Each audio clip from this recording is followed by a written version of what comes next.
America in Therapy, a conversation with psychotherapist Phyllis Leavitt. That is your topic for today. Welcome to the Lawyers and Mediators International Show and Podcast, where we discuss law and conflict resolution topics to educate both professionals and everyday people. Catch regular episodes on YouTube and anywhere you get your podcasts. Just remember, nothing in these episodes constitutes legal advice, so be sure to talk to a lawyer, as cases are fact dependent.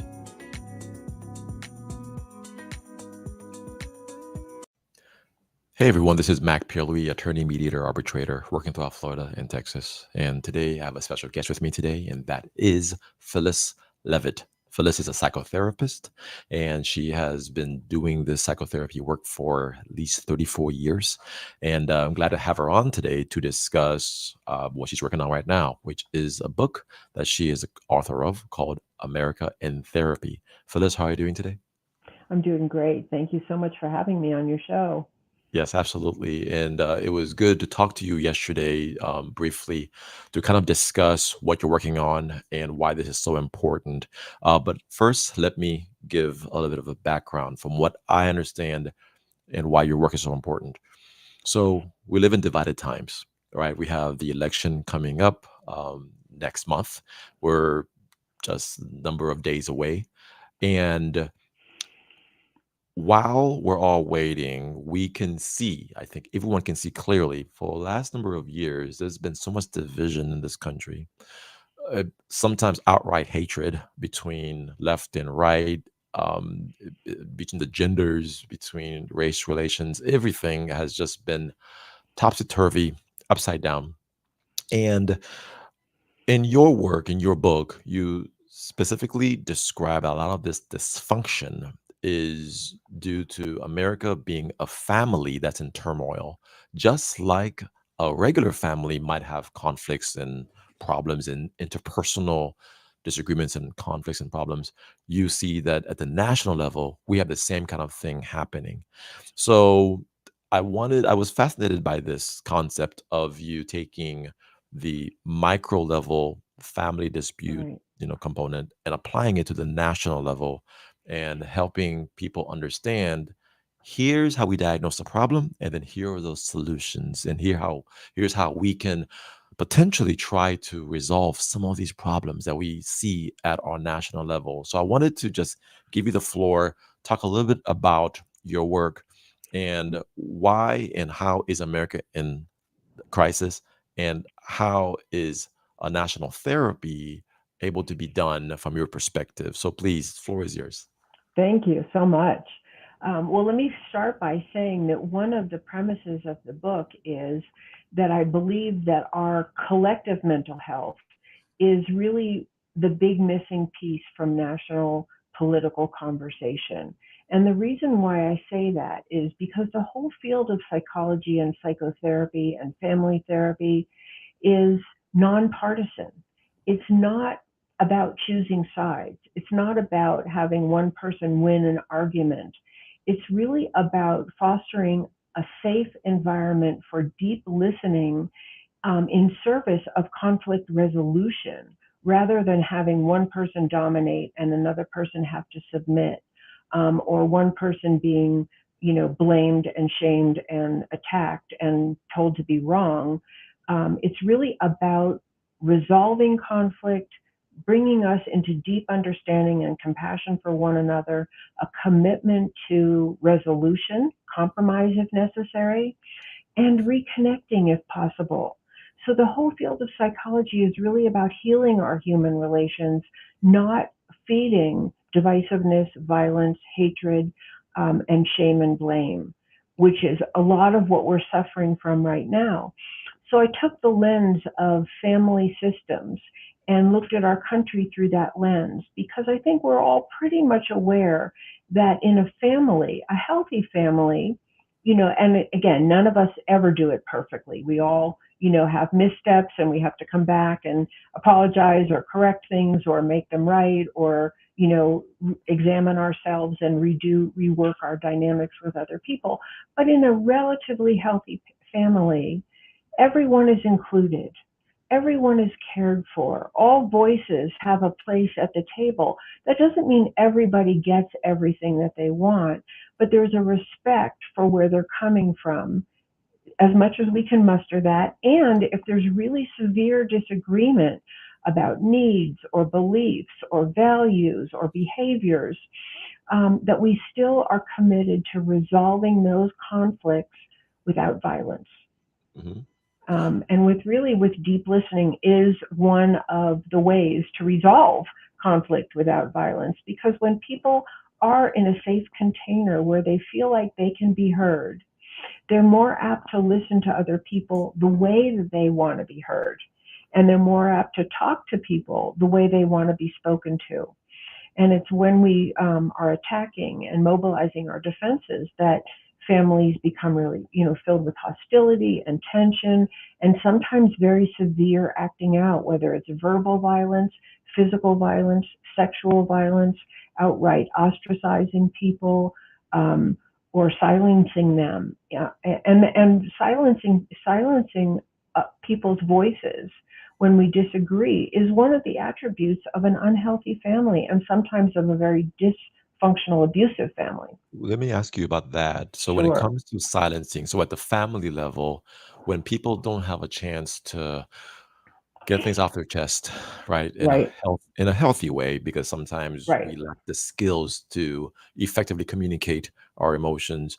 But when people do not have the ability to express themselves, they can get frustrated, and things can get Right. bottled up, and when things are suppressed, they can then come out, in very negative ways. So at the national level, how does it look like for people to be able to express themselves? And I ask this in the context of the topic of censorship, because we talk a lot about whether or not people should just be able to say whatever they want, or versus whether or not people should be not be able to say whatever they want, especially on social media platforms. What are your thoughts on how do we get things off our chest at a national level without creating danger?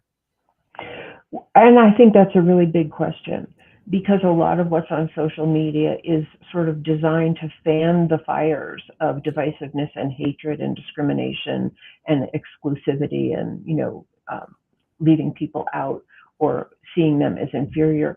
So I don't think censorship itself is the answer. I think when you're dealing with something that's really destructive and harmful to other people, then we have to look at the roots of where that kind of violence comes from and try to address the roots of that kind of violence.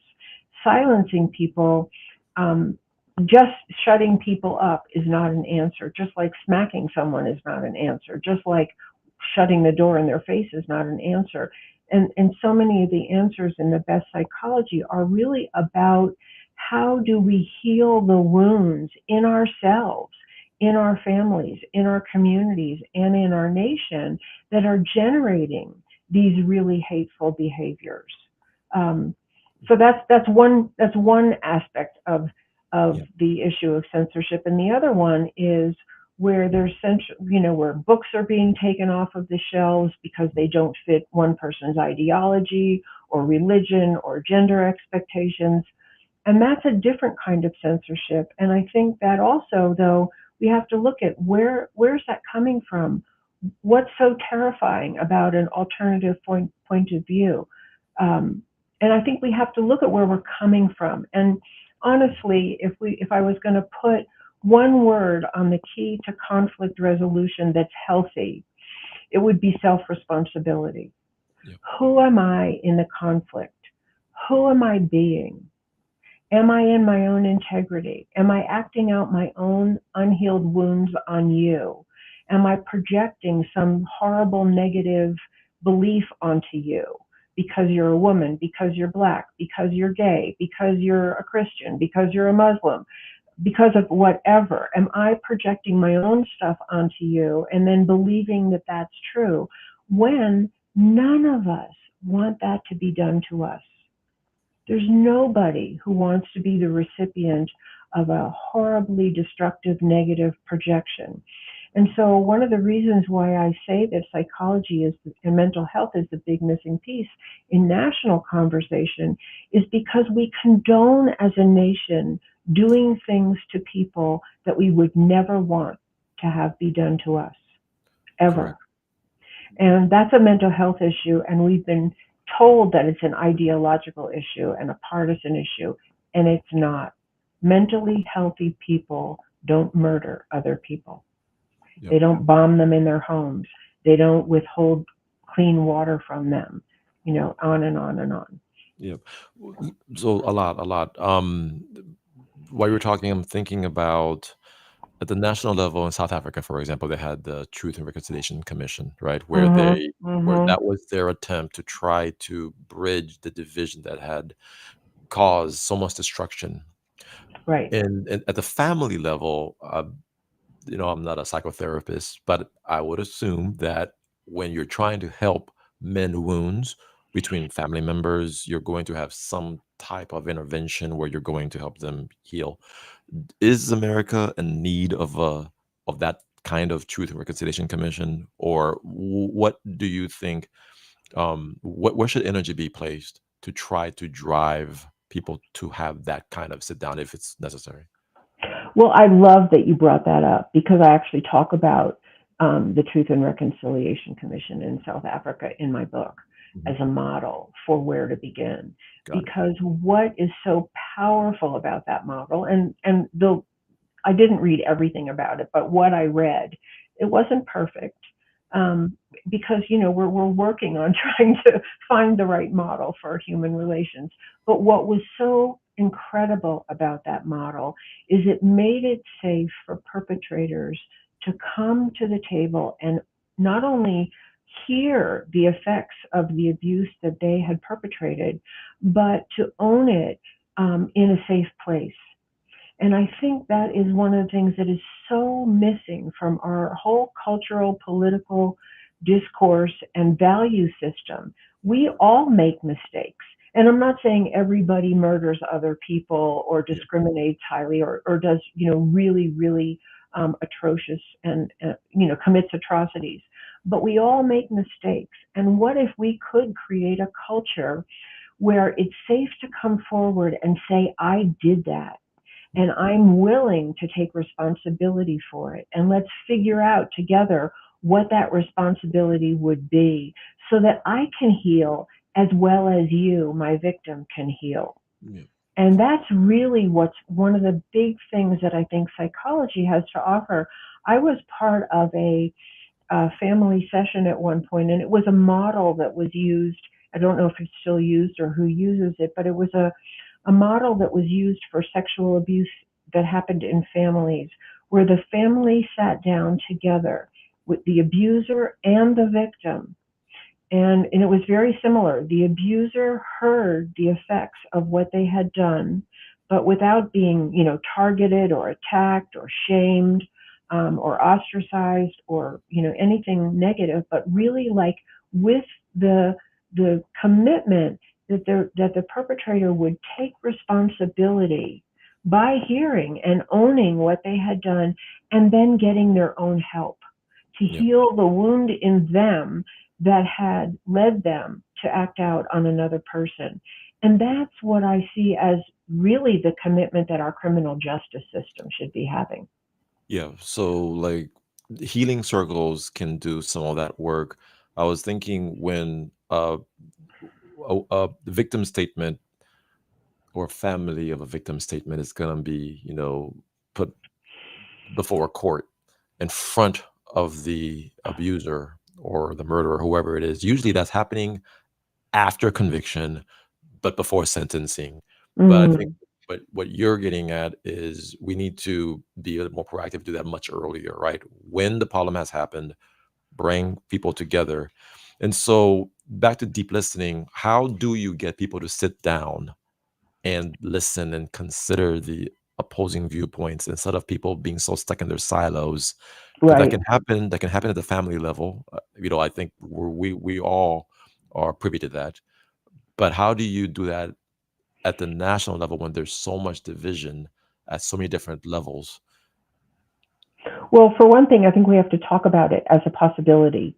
And I don't see that in the news. Mm. The news just seems to Well, exacerbate yeah, the yeah, divisiveness. exactly. He said this, she said that atrocious thing, he did this terrible behavior, whatever, Mm, without ever saying, what can we do to heal this? This is a national crisis in and of itself, this divisiveness, which I think most of us know. mhm, But but I think I would just say the same thing that I would say applies to an individual or a family, and that is people don't usually sit down and actually make these efforts to reconcile and to, make a compromise and commit to actually reconnecting for the sake of everyone until there's enough pain. mm, That's usually what brings people to therapy. They're in so much pain, everything they've done has not worked, and they're at their wits' end and they're ready for help. And my hope is that we feel this way as a country.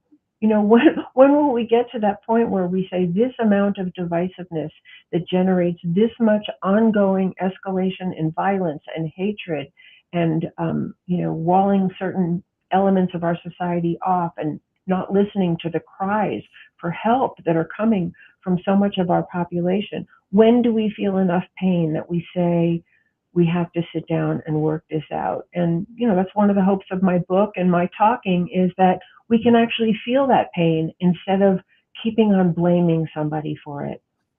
yeah, absolutely. When there's too much pain, it blows up, and a lot of times when people think they need the help. And your other discussions, I've heard you talk about how if we're discussing this at the national level, the we could take it a step further and talk about it at the international level and Right, understand that one of the consequences could be nuclear proliferation and nuclear destruction because there's actually something much worse on the other side. Incidentally, today it was announced that the winner of the Nobel Peace Prize um, I'll share my screen. I was checking this out. I was thinking about you coming on today to discuss this, but New York Times, Nihon Hidankyo, Japanese group, awarded the Nobel Peace Prize. And these are folks who lived through the nuclear attack of 1945, and they've wow. dedicated their lives to trying to help people, step from the brink. And Mm. so the fact that, today's when they announced the Nobel Peace Prize and you were coming on to discuss, you know, getting people, off their soapboxes and into a conversation to talk about therapy is important because it can't get any worse than that, right? When you start Right, right. shooting nuclear bombs to each other. But go ahead. Can you talk a little bit about No, that? I love everything you're bringing up because really that's part of the motivation for why I wrote the book. That I really think that if we don't reverse courses and sit down and try to work this out, really not just as Americans, but we have Yeah. so much strife here that we should begin at home. But as a world community, it's very likely that we will make ourselves extinct. And what could be more motivation than Mhm. that? And I think we have to look at that squarely in the face. And I love that. Thank you for pointing that out. I'll read that article. And I love that those are the people that got the Nobel Peace Prize. And I've said, many times to myself, why do we not actually talk about what happened in Japan?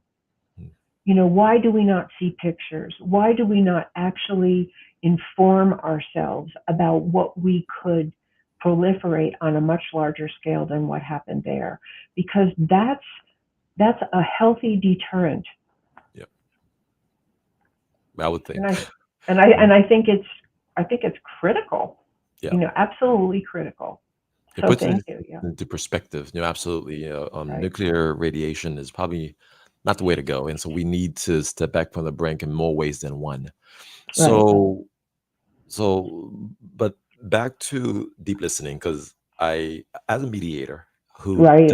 who does work helping people make peace, I've had, I was in the last 8 days, I've been in part of 3 to 4 different mediations where I was either the mediator or I was representing one of the parents. Okay, in one instance it was for a dad, another case it was for a mom, So it's always the same kind of dynamics.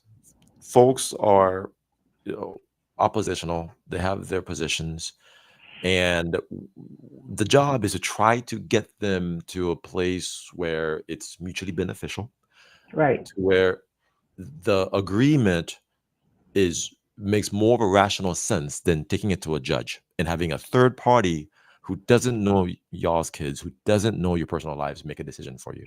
right. So at the national level, where what's the point? At what point is it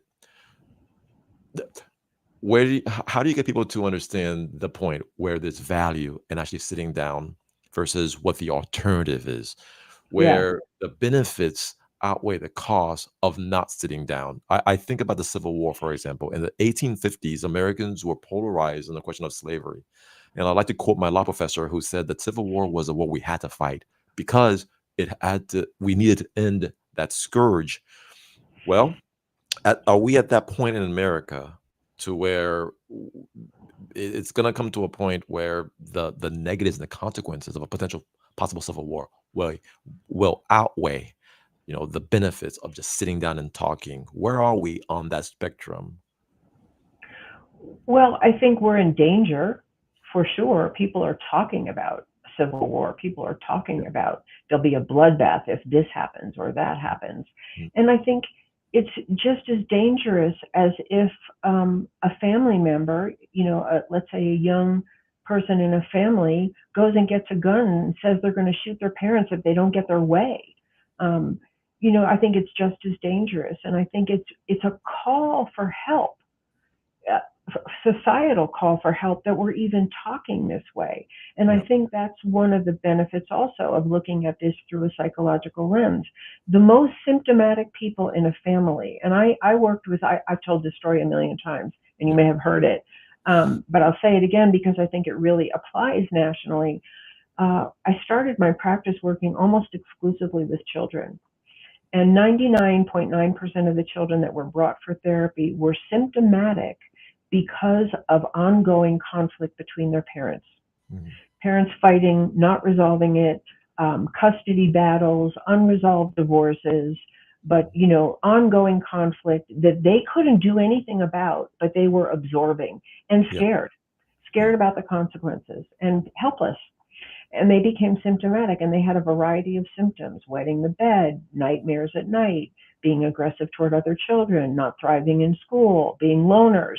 You name it, these children had all these symptoms, and there was nothing wrong with them.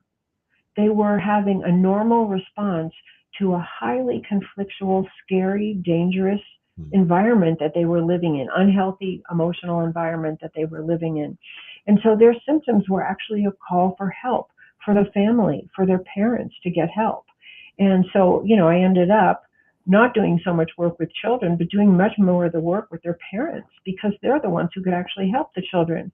If we take that same picture and we look at our country, the war between the parties going on right now, and between the verbal assault and attack, and the lack of truth telling in order for one person to win, to make sure the other person loses, that win lose paradigm is what's killing us.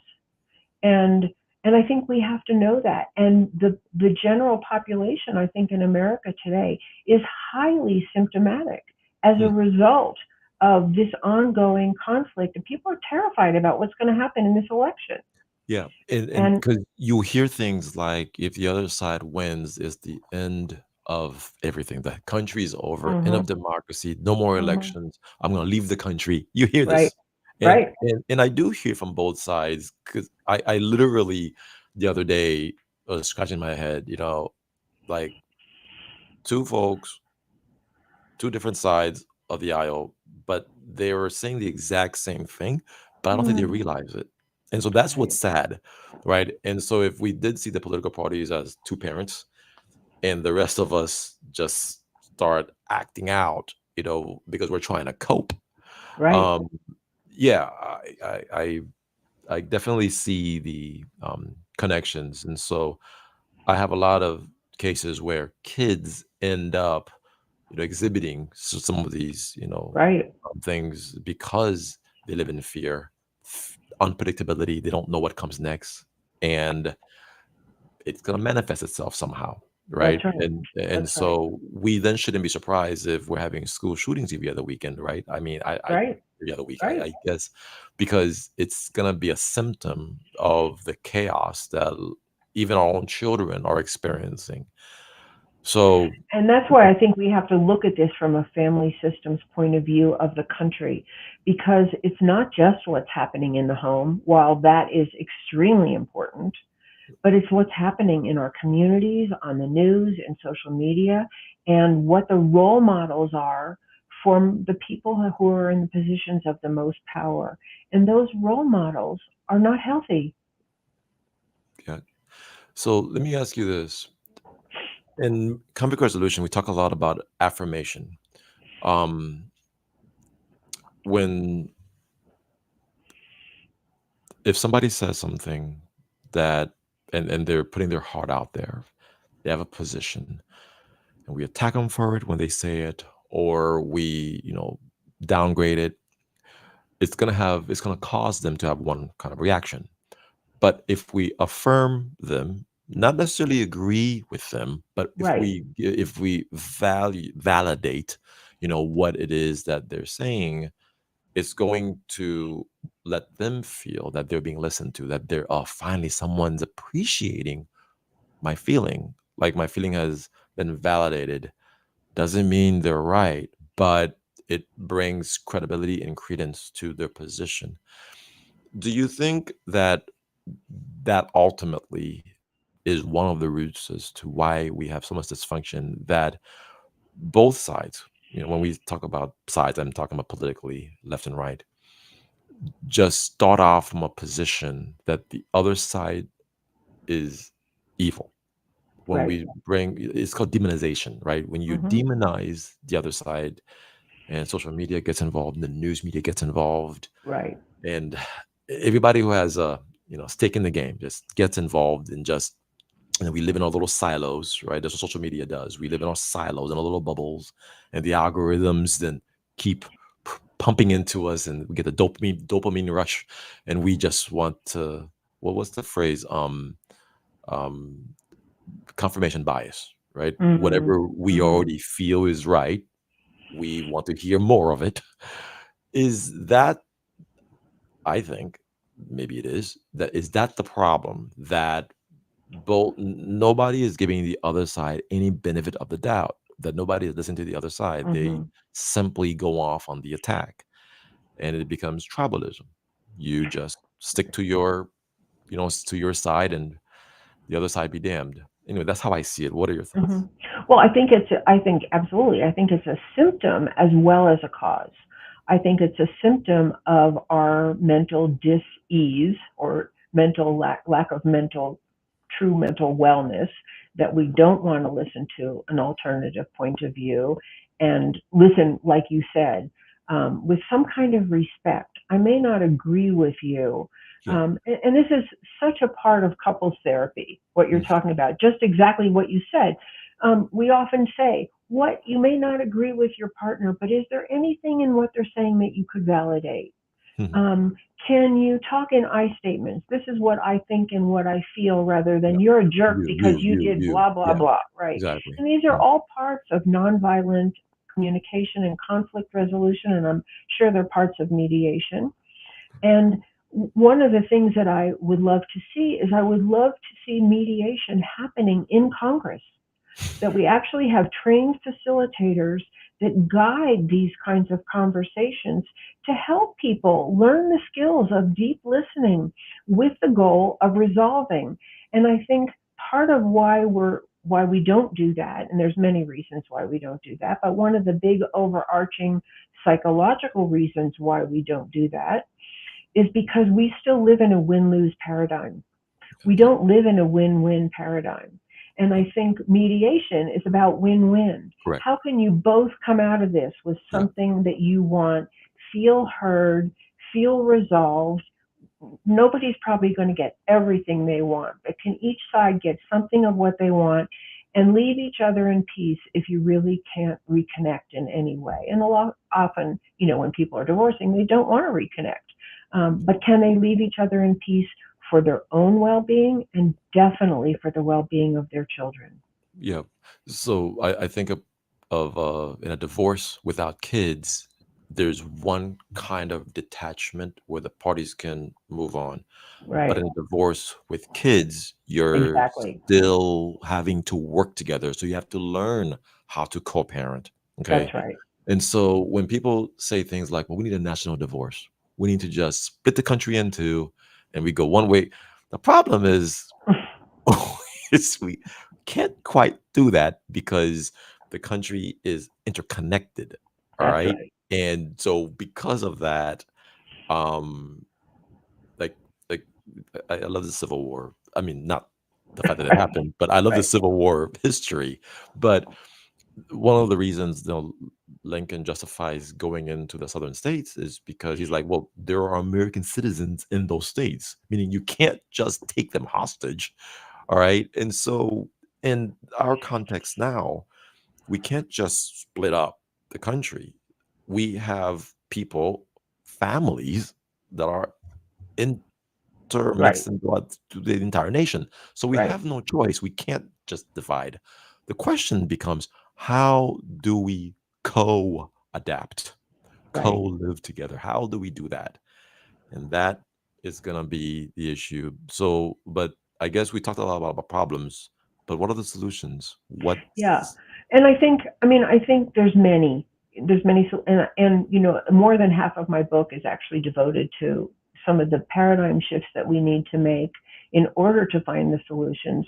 But we don't have time to talk about all of that right here today. But I'll just say that one of my chapters is really completely about conflict resolution. And I think where we need to start is a commitment to conflict resolution rather than this win-lose paradigm, which just generates more hatred and war and power over, domination of one set of people by another. And I said it earlier, but I'll outline it a little bit more clearly right now. The key elements, and I'll quote a teacher that I had in graduate school who was taught a class in couples therapy. And of course, people who come to therapy want to resolve the conflict. So, hopefully we have more and more people who actually want to resolve conflict here. But what he said was the couples that did the best in couples therapy were those people who focused on taking their own responsibility yeah, for their part in the conflict rather than the you, blame, blame, blame. attack, And attack, I attack? think, Yeah, and that's really the bottom line. So in my chapter, I outline 6 elements of how to actually address repairing conflict in yeah, a relationship, whether it's a country or an individual person in their own life in their relationships. And those 6 elements are: number one, that we restrain our most destructive impulses. hmm, That means we don't do verbal violence, we don't threaten, we don't bring arms. yeah, Because if there's no safety, there's no working it out. People just become defended when they feel unsafe. And that was the beauty of the Truth and Reconciliation. It was safe yeah, to speak your pain, and it was safe to speak your perpetration. yeah. So restraint is absolutely critical, and we really need that, and we want that in our own lives. We don't want people to unleash on us, right? Exactly. Well, I mean, go on X. If you're not gonna go get therapy there, right? Because no one feels safe. You do drive-bys. You attack and you run and hide. Right, That's right, all it's about, right? right. So restraint is number one. Yeah, Number two is reflecting on myself. Where am I coming from? Am I projecting something onto you? Am I intolerant? Am I unwilling to compromise? Am I prejudiced against you? Do I see you as inferior? Am I acting out some old wound of my own? I feel inferior, so I want to make you feel inferior, or whatever it is. But yeah, it's reflecting on myself. Where am I coming from? How am I behaving? How do I speak to you? How do I respond to you? That kind of thing. yeah, And then the third one grows out of number two, which is then I take responsibility for what I see. If I'm being, talking to you in a really harsh, critical tone of voice, I take responsibility for that. I don't blame you and say, I'm talking that way because you did this, you did that. I take responsibility. If I don't want to be spoken to that way, then I have to find a way not to speak to you that way. And then the fourth element is maybe I need to make amends for something. Yeah. Maybe I did yell at you or call you a name or slam the door or whatever I did. Can I actually say, I'm sorry? That was my fault. Yeah. Because we all want people to do that for us, right? So we have to lead the way. The fifth element is reconciling. Can we make some agreement here? Can I meet you halfway? What do we think would resolve this issue between us at least well enough? Even if we don't reconnect in deep love and, friendship, is there a solution? Or is there a solution that actually would bring us back into the last element, which is that we reconnect? Hmm. Because we all really want to be connected. Nobody wants to be left out or shunned or blamed and, seen as less than and ignored. We really do want to belong, and we want to belong safely. So those are the six elements of repair that I see. And it Yeah. doesn't mean you can't stand up for yourself. It doesn't mean that you have to accept agreements that really go against your life force or your well-being. But it does mean that you take full responsibility for who you're being in the conflict. And I'll tell you, in my own personal life, with my husband and with so many people that I've worked with, when one person even tries to do those things, it changes the whole Yep. dynamic. Yep. It's reciprocation, right? When you Right, see that being done for you, you're going to naturally, yeah. right, Lots of Just so much we could talk about, but because of time, we're going to take off. right. Okay, so the best way for people to get in touch with you is gonna be how? It's going to be through my website, which is phyllisleavitt.com, PhyllisLeavitt.com, and it's www.phyllisleavitt.com. Yes. There's many places on my website where you can contact me, and I'm really happy to answer any questions or just be in touch. If you do contact me, you'll get my newsletter, and I really try to write important and interesting content in my newsletters. You will also get a free PDF which outlines those 6 steps that Yeah. I just talked about. Thank you. So, Well, that's yeah. very helpful. And then I'm Absolutely. on all the social media, Facebook, Yes. LinkedIn, whatever. Yeah. Yep, yep. And we'll share this video to those places as well. All right, Phyllis Leavitt, thank you so much for coming on the LMIpodcast.com. Appreciate your time. Thank you And for having me. everyone else out there, check out more videos and more recordings with people like Phyllis and who come to share their knowledge. LMIpodcast.com. Until then, signing out. Take care.